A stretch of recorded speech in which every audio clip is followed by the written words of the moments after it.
இயேசுவின் மந்தை ஊழியங்கள் வழங்கும் இன்றைய வேத ஆராய்ச்சி வழங்குபவர் சகோதரர் ஜான் பெஸ்லி. ஆண்டவராய் இயேசு கிறிஸ்துவின் ஈடு இணையற்ற நாமத்தினாலே உங்கள் அனைவருக்கும் அன்பான வாழ்த்துக்கள். இந்த நாளுக்கான வேத வசனம் ஏசாயா தீர்க்கதரிசியின் புத்தகம் 26ஆம் அதிகாரம் 3ஆம் வசனம்.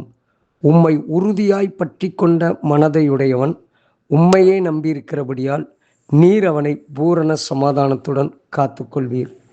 யாரை பூரண சமாதானத்துடன் காத்துக்கொள்வார்? யாருக்கு சமாதானம்? வசனம் நமக்கு சொல்லியிருக்கிறது, கர்த்தரை உறுதியாய் பற்றி கொண்ட மனதை உடையவன். வாழ்க்கையின் எல்லாவற்றிலும் தேவனை சார்ந்து வாழ்ந்துகிறவன்.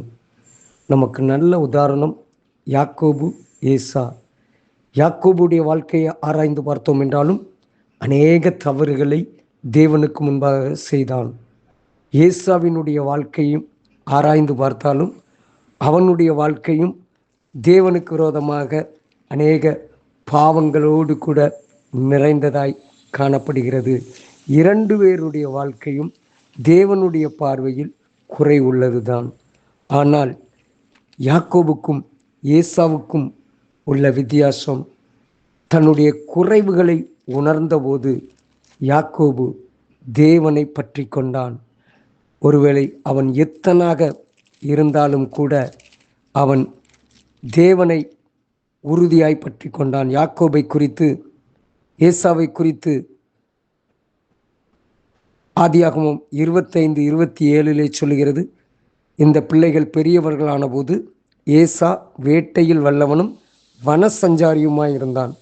யாக்கோபு குணசாலியும் கூடாரவாசியுமாய் இருந்தான் என்று சொல்லி ஏசாவை குறித்தும் யாக்கோபை குறித்தும் அங்கே சொல்லப்பட்டிருக்கிறது.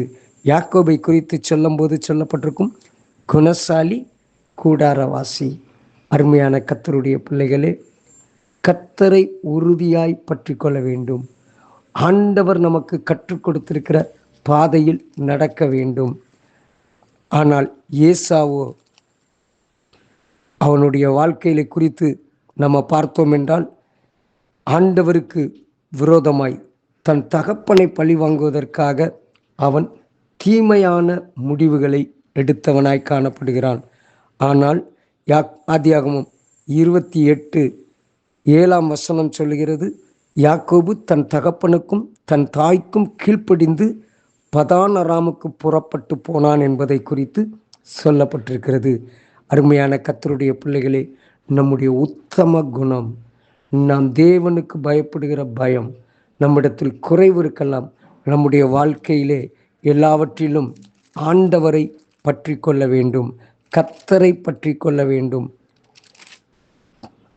தன்னுடைய ஏசாவுக்கும் யாக்கோபுக்கும் பிரச்சனை வந்தபோது யாக்கோபை அவனுடைய தாயும் தகப்பனும் தன்னுடைய ரெபெக்காளுடைய சகோதரன் வீட்டிற்கு அனுப்புகிற போது போகிற வழியிலே கர்த்தர் அவனுக்கு தரிசனமாகிறார்.